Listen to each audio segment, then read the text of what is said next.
वो आधा हिस्सा जिसके बगैर सच पूरा नहीं होता, वो है अर्ध सत्य। नमस्कार, मैं राणा यशवंत इंडिया न्यूज पर आपका स्वागत करता हूं। एक मौसम होता है पत्तों के गिरने का, और एक मौसम इन दिनों चल रहा है कांग्रेस से नेताओं के गिरने का। कांग्रेस का पतझड़ भी आप कह सकते हैं इसको। बहुत सारे नेता कांग्रेस से निकल करके और ज्यादातर उनमें से बीजेपी की तरफ जा रहे हैं। रोहन गुप्ता, जो मजबूत आवाज कांग्रेस के रहे, प्रवक्ता गौरव वल्लभ की तरह, उन्होंने पार्टी छोड़ी, और तब छोड़ी जब पार्टी ने, कांग्रेस ने उनको अहमदाबाद से टिकट दे रखा था लोकसभा चुनाव का। टिकट लौटा दिया, पार्टी छोड़ दी, बीजेपी में चले गए। जाहिर है कुछ बड़े और बुनियादी सवाल बनते हैं। रोहन आज हमारे सामने, आपका बहुत बहुत स्वागत है। टिकट भी नहीं लेंगे, ये ले लो अपनी टिकट, ये अपनी कुर्सी, ये ओहदा, ये सारी जिम्मेदारियां ले लो अपनी लकुटी कमरिया, बहुत ही नाचना चाहिए। रोहन गुप्ता, क्यों कहना पड़ा? देखिए, आपने बात की शुरुआत की कि पतझड़ का मौसम है और पत्ते गिर रहे हैं। मैं एक ऐसा मजबूत पत्ता था जो 15 साल तक आंधी आई, तूफान आई, बारिश हुई, सूखा हुआ, कभी मैं नहीं हिला। कभी जिंदगी में कभी सत्ता नहीं देखी। फिर भी पार्टी ने जो दायित्व दिया, छोटे कार्यकर्ता से लेकर गुजरात में या राष्ट्रीय स्तर पर, हमेशा ईमानदारी से चीज़ों का वहन किया। पर जब चीज़ें, वो पत्तों को ये लगे कि जिस पेड़ से हम जुड़े हुए हैं वहाँ हमारा सम्मान ही नहीं है, तो उस पत्ते के पास एक मजबूरी हो जाती है कि अपना रास्ता ढूंढने के लिए उसको कुछ करना पड़े। ये सम्मान का सवाल कहाँ से आ गया? आप इतने दिनों से जब थे तो अचानक से चोट तो नहीं पहुंची होगी, और बिल्कुल, एक चोट दो चोट पे तो इंसान कहता है ठीक है, बिल्कुल, चल बिल्कुल, जाएगा। बिल्कुल, बिल्कुल। तो फिर ये क्या लंबा सिलसिला रहा? देखिए, ये करीब 2 साल से चल रहा था और जैसे आपने बिल्कुल सही कहा कि चोट खा रहे थे, पार्टी के एक मजबूत सिपाही थे, तो लगता था ठीक है, चोटें मामूली है, तो खाते गए, खाते गए, खाते गए। पर वो चोट इतनी बड़ी हो गई इन दिनों में कि बाद में ये लगा कि नहीं, जिस पार्टी के लिए चोट खाई है इतने सालों तक, अगर मेरे इस बुरे समय में पर कोई प्रोटेक्ट करने वाला नहीं है, कुछ आवाज उठाने वाला नहीं है, पार्टी का भी गलत हो रहा और व्यक्तिगत मेरा भी गलत हो रहा, दोनों चीजें थी। सिर्फ मैं मेरी बात भी नहीं करूंगा, पार्टी का भी कहीं गलत हो रहा था और मेरे साथ भी गलत हुआ। तब एक मन जो होता है, आपने कहा ना कि कोई भी डिसीजन एक मोमेंट में नहीं लिया जाता, एक भरता जाती है, चीजें होती जाती है, होती जाती है, फिर एक मोमेंट आता है, तब आप तय कर ले होते कि नहीं, इनफ इज इनफ। तो वही मेरे साथ हुआ। अगर ये निजी सवाल नहीं है जी। और आप कह सकते हैं, तो मैं जानना चाहूंगा कि ऐसी कौन सी बात है जो आपको इतना अपमानित कर गई, या कई बातें ऐसी कौन कौन सी थी, क्योंकि आप कह रहे हैं कि ये लंबा चल रहा था, जो आपको इतना अपमानित कर गई कि आपको लगा इस पार्टी में नहीं रहना है?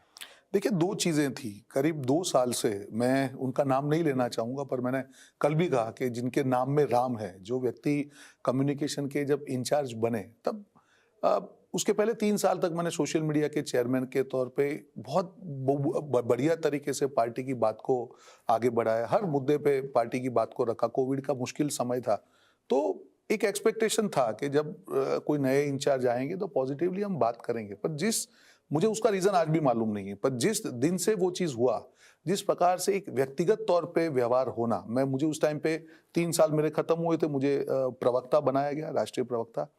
आज दिन तक मैं आपको चैलेंज के साथ कहता हूं, मुझे एक प्रेस कॉन्फ्रेंस दिखाई है जो दिल्ली हेडक्वार्टर से रोहन गुप्ता ने की हो।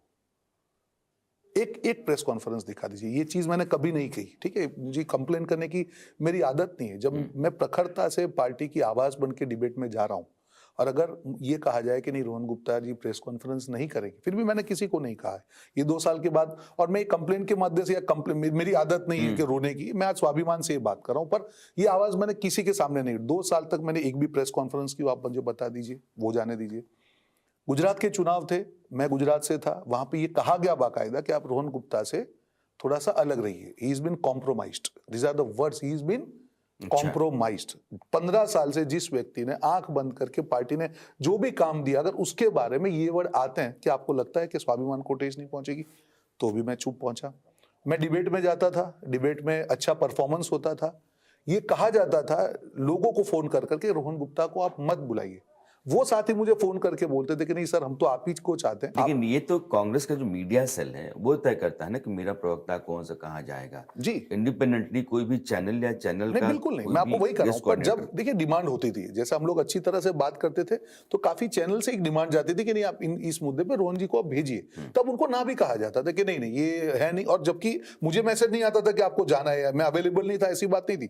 ये भी मैंने सहन किया। भारत जोड़ो यात्रा हुई, आज मैंने 3 साल तक पार्टी के सोशल मीडिया में काम किया, मैं एक प्रवक्ता था। एक भी जगह पे भारत जोड़ो यात्रा में पूरे देश में जो भी कोऑर्डिनेशन का काम था, एक भी जगह पे मुझे इन्वॉल्व नहीं किया। मैं फिर भी कुछ नहीं बोला, मैंने होगा, उनका कुछ अपना तरीका होगा। मैंने ऐसा भी नहीं है कि एक नेता थे, मैं इनको जानता नहीं था अच्छी तरीके से, तो मैंने मिलने का भी प्रयास किया, कभी वो बात नहीं। जितने भी मुझे जिम्मेदारी दी गई उसका मैंने वहन फिर भी मैं करता गया। कर्नाटका में मुझे एक मीडिया सेंटर, मुझे मीडिया इंचार्ज बनाया गया, वो मैंने कहा। तेलंगाना में मेरा मेरा जो दिल टूटा वो तेलंगाना में टूटा, मुझे वॉर रूम का इंचार्ज बनाया गया। मैं मेरा काम अच्छी तरीके से कर रहा था। इन बिटवीन इसी व्यक्ति के फोर्स से एक और व्यक्ति को उसी काम के लिए चालू इलेक्शन के दौरान एक लेटर आया। मुझे नहीं मालूम है मैं क्या करूं। मैंने लीडरशिप को भी भेजा कि क्या है, मैं मेरा काम कर रहा हूं, ये स्वाभिमान के ऊपर आप वार करेंगे ये नहीं चलेगा। फिर भी मैंने उस सिचुएशन में भी राणा जी पार्टी को साथ देते हुए अपने काम को, ये घूंट को पीकर पूरे काम को दिल से निभाया। और हर आदमी जो तेलंगाना के चुनाव में था, आप उसके इंचार्ज को पूछ लीजिए, वेणुगोपाल जी को पूछे, कितने दिल से मैंने मेहनत की कि पार्टी का विजय हो। 3 महीने पहले मैं गया था जब पार्टी की 4 सीट थी। मैं ये नहीं कहूंगा मेरा क्रेडिट है, पर मैंने उसमें योगदान जरूर दिया कि पार्टी का एक माहौल बने। एक बात बताइए, जी जिस आदमी के नाम में राम है, चूंकि मेरे दर्शकों को लग रहा है कि हम लोग बातचीत किए जा रहे हैं और आदमी का नाम चले जा रहा है, समझ में आ ही नहीं रहा है, और उस व्यक्ति ने इतना कुछ खड़ा कर दिया। जयराम रमेश, आज की तारीख में कांग्रेस के मीडिया सेल को देखते हैं, राहुल गांधी के एडवाइजर हैं, उनकी यात्राओं को देखते हैं, सब कुछ है। ये क्या हैं? व्यक्तिगत तौर पे तो मैं जानता हूँ, लेकिन जितने लोग बाहर जा रहे हैं, गौरव वल्लभ भी कहते हैं कि जयराम रमेश, रोहन गुप्ता भी कहते हैं जयराम रमेश, तो क्या पार्टी का बंटाधार करने का ठेका जयराम रमेश ने लिखा है, या फिर जयराम रमेश पार्टी के लिए कुछ इतना कड़ा कर रहे हैं, सख्त फैसले ले रहे हैं कि आप लोग उस पर खरा नहीं उतर रहे हैं और भाग रहे हैं? देखिए, एक चीज मुझे बताइए, ये तो मैंने मेरी पर्सनल चीज की बात की, ये इनफ नहीं था। अब मैं दूसरा, आपने बहुत अच्छा सवाल पूछा कि पार्टी का बंटाधार कहां पे हो रहा था। देखिए, मैंने कल भी मेरी सारे इंटरव्यू में एक बात कही कि जब आपके नैरेटिव में विरोधाभास है तो विश्वसनीयता नहीं आ सकती। जो आप ये कहते हैं कि हम सुप्रीम कोर्ट के फैसले का हम सम्मान करते हैं, और फिर आप ये मैसेज देते हैं कि हम राम मंदिर के प्रोग्राम में नहीं जाएंगे, जनता कैसे आपकी बात को स्वीकार करेगी? मुझे बताइए। सनातन के अपमान की जब बात हुई, ठीक है, ये आज मैं बीजेपी ज्वाइन किया इसलिए करने की बात नहीं है, मैं सारे दिल की आज आप बात कर रहा हूं। डीएमके के नेता ने अपमान किया, हमने सबने, और मेरी अकेले की बात है कि मैंने रोहन गुप्ता ने अकेले नहीं, जितने प्रवक्ता, अच्छा कोई भी समझदार इंसान, आप कांग्रेस पार्टी के कार्यकर्ता को भी पूछेंगे तो ये जवाब देगा कि नहीं, सनातन का अगर अपमान होता है तो कांग्रेस पार्टी को उसके सामने अपनी आवाज रखना चाहिए कि हमारी बात नहीं, और उसका विरोध करना चाहिए। ये तो छोटी सी चीज है। नहीं, not even a single press conference on that. दिल में दर्द तो होगा। देखिए, हम लोग जब पब्लिक में भी जाते हैं तो हमको जवाब लोगों को देना पड़ता है। ये ग्रास रूट का फीडबैक जो हम कम्युनिकेट करते थे पार्टी की स्ट्रेटेजी के लिए, ये कभी भी उस कम्युनिकेशन के ऊपर कभी भी आज तक काम नहीं। इनफैक्ट हम पे डाउट होता था, अगर मैंने कोई सजेशन दिया तो मुझ पे डाउट होता था, ये क्यों सजेशन दे रहा है। और एक चीज, बड़े बड़े इंडस्ट्रियलिस्टों को आप दिल्ली में बैठ के उनके खिलाफ आप बोल रहे हैं, और वही इंडस्ट्रियलिस्ट के साथ में राजस्थान की सरकार है, आपकी तेलंगाना की, वहां पे बड़े बड़े एमओयू हो रहे हैं। ये बात फ्लाई कैसे करेगी? मतलब देखिए, कांग्रेस पार्टी 60 साल तक सत्ता में इसलिए रही कि 2 कोर नैरेटिव की मैं बात कर रहा हूं कि एक सेंट्रल, मतलब हर जगह को एक सेंटर में लेके एक सेंट्रल आइडियोलॉजी थी, और दूसरी राष्ट्रवाद। ये दोनों मुद्दे पे आप आम आदमी पार्टी को, जहां पे कांग्रेस के नेता राहुल जी ने उसके चुनाव में ये कहा कि ये खालिस्तान से मिले हुए हैं, आप भारत देश के नाम के साथ गठबंधन करा के उनके साथ गठबंधन करेंगे, उनके भ्रष्टाचार के सामने कांग्रेस ने प्रेस कॉन्फ्रेंस की और आप डिफेंड कर रहे हैं। जनता कैसे इस अलायंस को स्वीकार करेगी? मैं गुजरात से हूं, वहां पे जो विधानसभा चुनाव में आम आदमी पार्टी के कारण जो पार्टी को नुकसान हुआ पूरे देश के सामने है, आप उसको खड़ा कर रहे हैं। आप अच्छी अच्छी सीटें, भरूच जैसी सीट जहां पे आदिवासी बहुल सीट है, भावनगर, ये 2 सीट जहां पे उसका कुछ लेना देना नहीं है, वहां पे ये सीट आप उनको दे रहे हैं। आप करने क्या जा रहे हैं? राष्ट्रवाद की बात हो गई, सनातन की बात हो गई, आज वेल्थ क्रिएटर की हम बात करें, उनके अपमान की बात हो गई, ईवीएम की बात करें। आज भी कांग्रेस के नेता, 2 चुनाव ऐसे हुए जो ईवीएम के द्वारा जहां पे कांग्रेस की जीत हुई, फिर आप ईवीएम की बात करें, ओपीएस की बात करें, स्टेट गवर्नमेंट के जब चुनाव था एपीओएस की बात करें, सेंट्रल गवर्नमेंट का आपका अभी मैनिफेस्टो आ रहा है, वहां से ओपीएस आपका गायब हो जाता है। रोहन, एक सवाल है जी क्योंकि मैंने गौरव से बात की और आपसे बात कर रहा हूं, बिल्कुल। तो मेरे जहन में अब 2-3 चीजें साथ साथ चल रही हैं। जी गौरव का एतराज जयराम रमेश, गौरव का एतराज सनातन का अपमान, गौरव का त्रास, जो कैपिटल जनरेट करने वाली कम्युनिटी हमारे देश की है, जो कॉरपोरेट कहते हैं, उनके साथ गलत बर्ताव। ये तीनों चीज़ें गौरव के साथ भी हैं और रोहन के साथ भी हैं। ऐसा तो नहीं किसी ने स्क्रिप्ट लिखी है आप दोनों के लिए? देखिए, ये स्क्रिप्ट नहीं है, ये जनता की आवाज है। आप उसको स्क्रिप्ट कहेंगे, ये 125 करोड़ हमारे देश की जो जनता है, इसकी आवाज है। क्या राम मंदिर में जाना किसी को स्क्रिप्ट लिखने की जरूरत है? क्या सनातन धर्म किसी एक पार्टी की बात है? ये तो हमारी आस्था का विषय है ना। मैं आपको एक छोटा सा एग्जांपल दे रहा हूं। मेरा सन है, उसका नाम है धैर्य, और डॉटर नाम है, उसका नाम है खनक। जिस दिन ये राम मंदिर का, और ये मैं आपको सही बात बोल रहा हूं, मैं डिबेट खत्म करके घर पे गया तो मेरे सन और डॉटर मुझे बोलते हैं कि पापा, ये राम मंदिर में हम नहीं जा सकते। मैंने, किसने बोला आपको? तो बोला, नहीं, स्कूल में मेरे फ्रेंड्स बोल रहे थे कि आप कांग्रेस में हैं तो आप तो नहीं जाएंगे। बोला, नहीं, ऐसा कुछ नहीं है। तो मुझे वो बहुत टच हुई ये चीज कि देखिए, हम प्रवक्ता भी हैं, हम राजनीतिक भी हैं, पर हम व्यक्ति भी तो हैं। हम एक पिता भी हैं, हम एक सोशल व्यक्ति भी लेकिन हैं। रोहन, ये बात जनवरी में क्यों नहीं तय हो गई कौन सी बात?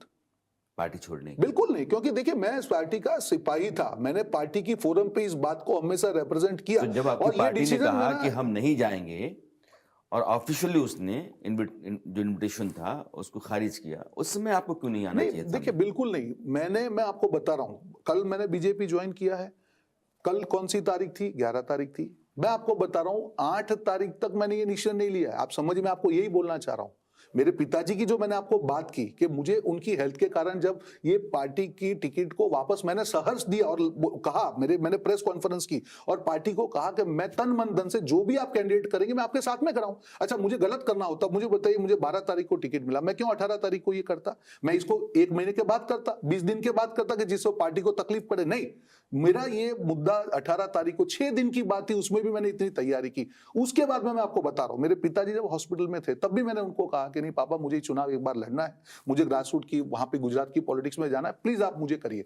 तब मुझे ये मैसेज मिला कि सेम जेंटलमैन उस टाइम पे भी मेरे खिलाफ यहाँ पे स्टोरीज प्लांट कर रहे हैं, नेशनल टीवी पे गलत पढ़, और मुझे, मेरे पापा साथ 10 दिन तक हॉस्पिटल में रहे। एक नेता का मुझे फोन नहीं आया राणा जी, एक नेता का यहाँ से फोन नहीं आया। क्या मैसेज? इसका मतलब क्या है कि यहाँ पे नैरेटिव हो गया था कि रोहन गुप्ता ने जो टिकट लौटाई वो जानबूझ के लौटाई, और यहीं पे ये टचिंग पॉइंट था फाइनल। ये सब चीजें तो हुई, पर ये टचिंग पॉइंट था कि अब इनफ, जिस पार्टी के लिए मैंने 15 साल दिए, जिसका मैं मेरे अरमानों का गला घोट के टिकट वापस दे रहा हूं, मैं मेरे परिवार को संभाल रहा हूं, एक तरफ मैं परिवार से जूझ रहा हूं, उस तरफ अगर उस पार्टी का मेरे पे भरोसा नहीं है बिकॉज ऑफ दिस जेंटलमैन, मैं पार्टी में रह के क्या करता? मुझे बताइए, क्या मेरी विश्वसनीयता रहती? क्या क्या लोग मुझ पर भरोसा करते? अगर 10 दिन में मेरे पास किसी का फोन नहीं आता, इसका मतलब क्या है? मैं राष्ट्रीय प्रवक्ता हूं, एक आदमी का मुझे फोन नहीं आया। ये मेरे दिल की पीड़ा थी। और तभी, अच्छा, दूसरी और एक चीज, 22 तारीख को मैंने रिजाइन किया है राणा जी। मैंने ज्वाइन कब किया पार्टी? 11 तारीख को। 21 दिन हो गए। ये जो मनोमंथन मेरा 21 दिन में हुआ, मैं जानता हूं इट इज नॉट इजी। 15 साल दिए राणा जी, आज 15 साल उस उम्र में एक युवा के नाते देना, पूरी हमारी जवानी की बात है। वो हमने कब सत्ता देखी? मैं तो गुजरात से हूं। सत्ता का एक्सपेक्टेशन भी नहीं है कि आज बोलते हैं कि कोई डर से जाएगा, कोई लालच से जाएगा। मैं सिर्फ स्वाभिमान के कारण जा रहा हूं और मेरा कोई मुद्दा नहीं। मैं आपको बता रहा हूं दूसरी और कहीं इस बात का डर तो नहीं कि चुनाव लड़े तो हार जाएंगे और करियर भाई खत्म? साहब, मैं टिकट क्यों लेता फिर? मैं, अच्छा, ये रियलाइजेशन मुझे 5 दिन में होती कि 12 तारीख को मेरा टिकट डिक्लेयर हो रहा है, 18 तारीख को मैं छोड़ देता। अगर मेरा ये होता तो मैं कम से कम जो मैंने एक्सपेंसेस किए, कम से कम 20-25 लाख मैंने 7 दिन में, जो भी मेरा कार्यालय के ओपनिंग की बात थी, मीटिंग्स की बात थी, सब मैंने कर दिया कि नहीं, मुझे लड़ना है। आप पूछिए ना, ग्रास रूट पे पूछिए, मैं आपको चैलेंज करता हूं किस प्रकार का मैंने आयोजन किया था। मैं आपको पूरी मेरी जो प्लानिंग की बुकलेट अभी आपको दिखा रहा हूं कि मैंने क्या प्लानिंग किया था। तो दिल से था कि चुनाव लड़ना है। मैं आपको वही बोल रहा हूं, आज एक विश्वास होना चाहिए कि रोहन गुप्ता अगर ये से साथ ये हुआ है तो ये हो सकता है। आप उसको शक की नजर से नहीं देख सकते, आप उसको डाउट की नजर से नहीं देख सकते। 15 साल अगर मैंने पार्टी को दिए हैं तो मैं एक्सपेक्ट कर रहा था कि ये विश्वास होता, और वो विश्वास क्यों नहीं था? जब मैंने सब कुछ काम किया, 2 साल तक अगर उस व्यक्ति ने मेरे ऊपर अविश्वास रखा तो उसके पास पीछे भी वही व्यक्ति था कि पार्टी का एक मैसेज चला गया कि रोहन ने गलत किया है। मैं कहां से, किस मुंह से इस पार्टी में रहता? कुछ सोचे बिना मैंने रिजाइन आपको कर दिया। कांग्रेस में अपमान मिला, बीजेपी में आ गए तो सम्मान मिल गया? नहीं, मैं बीजेपी में आके सम्मान मिलेगा या नहीं, पर मुझे एक प्लेटफॉर्म मिला कि जब मैं इस अपमान से जूझ रहा था, मैंने कोई डिमांड नहीं की। मैं आपको बता रहा हूं, नहीं, जो भी है, जो आपके सामने है। मैं अमित शाह जी को मिला, उन्होंने, वो भी गुजरात से हैं, एक बड़े राजनेता हैं, कहीं ना कहीं मैसेज मिला होगा। मैं मिला उनको, उन्होंने जिस प्रकार से उन्होंने बात की मुझसे, मैंने कोई बात ही नहीं की। मतलब ये नहीं होता है कि आप जाके ये मांग रहे, मैंने कुछ भी बात नहीं, मेरे आत्मसम्मान की बात थी। उन्होंने सिर्फ यही हुआ कि भाई आप ज्वाइन करिए, आप आत्मसम्मान से अपना काम कीजिए। आपने सालों से पार्टी के लिए काम किया है, ऐसे हार्डवर्क यहाँ पे आप करेंगे, आप आगे जाएंगे, दैट्स इट। कोई बात नहीं हुई, कुछ भी बात नहीं, कोई प्लानिंग नहीं, कुछ नहीं। और अगर 22 दिन अगर मैं ऑडिशन में लेता हूं, कोई भी आदमी अगर प्लानिंग होगा तो कल बात करेगा और आज जुड़ जाएगा। मुझे बताइए मैं 22 दिन क्यों लूंगा? कोई जरूरत नहीं थी मुझे 22 दिन लेने की। जो कुछ आप कह रहे हैं ये बताता है कि कांग्रेस के भीतर कुछ लोग हैं जिन्होंने सब कुछ अपने हाथ में खींच करके रखा हुआ है।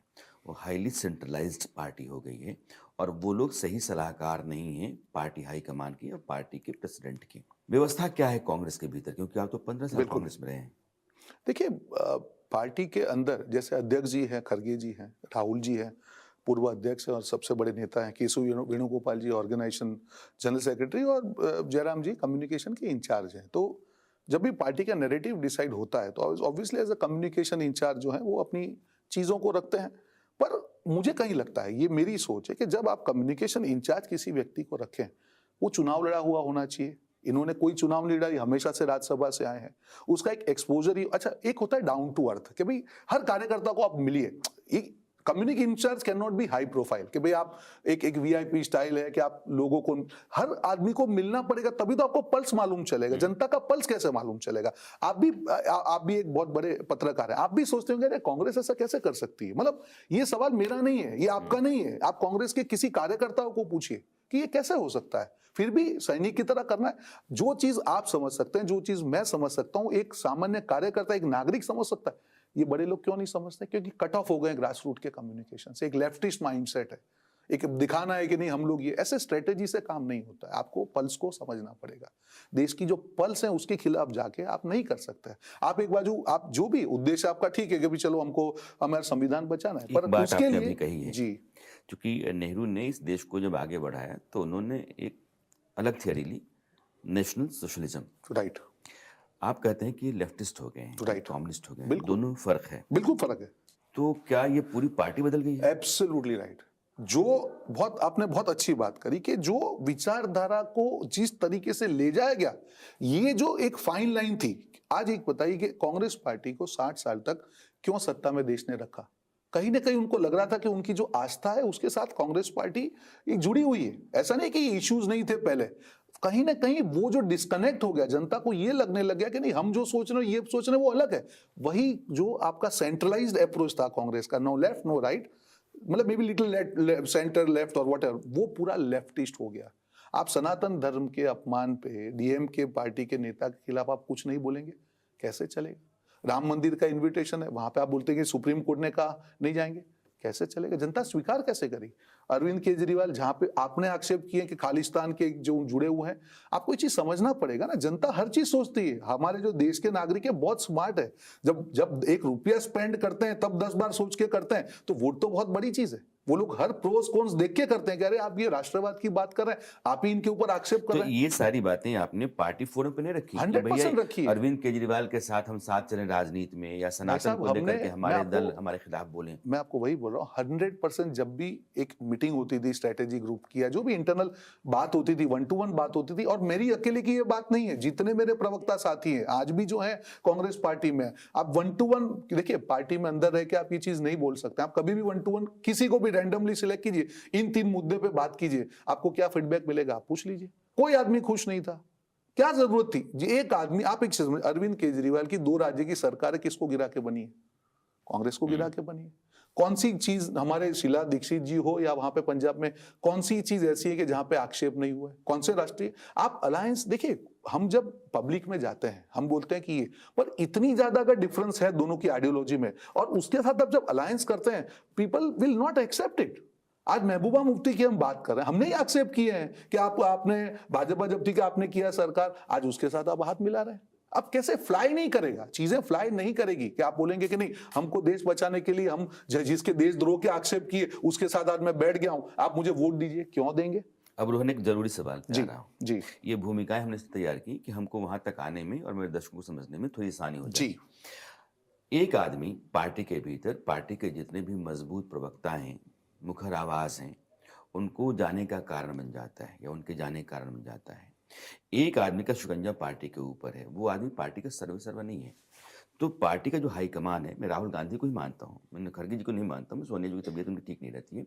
क्या राहुल गांधी को ये सारी बातें समझ नहीं आती हैं? नहीं, देखिए समझ में आने की बात नहीं है। देखिए वो एक, मुझे लगता है एक ऑनेस्ट इंसान है, उनकी नीयत में कभी खोट नहीं है। बट होता क्या है पता है कि कई बार ये होता है कि मैं मेरे जिसको मैं सबसे क्लोज गिनता हूं, अगर वो पर्सन को सिलेक्ट करने में मेरी गलती हो गई ना, तो मुझे मालूम भी नहीं होगा और मैं ब्लंडर कर दूंगा, क्योंकि मैं जानता हूं कि कैसे ऑर्गेनाइजेशन को रन किया जाए। तो selection of my advisor is very crucial, और उसको आपको चेक करना चाहिए। आप उसको ये अमर पट्टा मत दे दीजिए कि ये जो बोले वो सही है, नहीं, time to time you have to see कि 15 दिन 20 ये दिन राहुल एक गांधी महीने- नहीं कर रहे हैं मुझे ना। नहीं मालूम है। मैंने देखिए इतनी मेरे बड़ी पार्टी है, इतना बड़ा मुल्क है, आप हिंदुस्तान की सत्ता हासिल करना चाहते हैं, इस देश को चलाना चाहते हैं।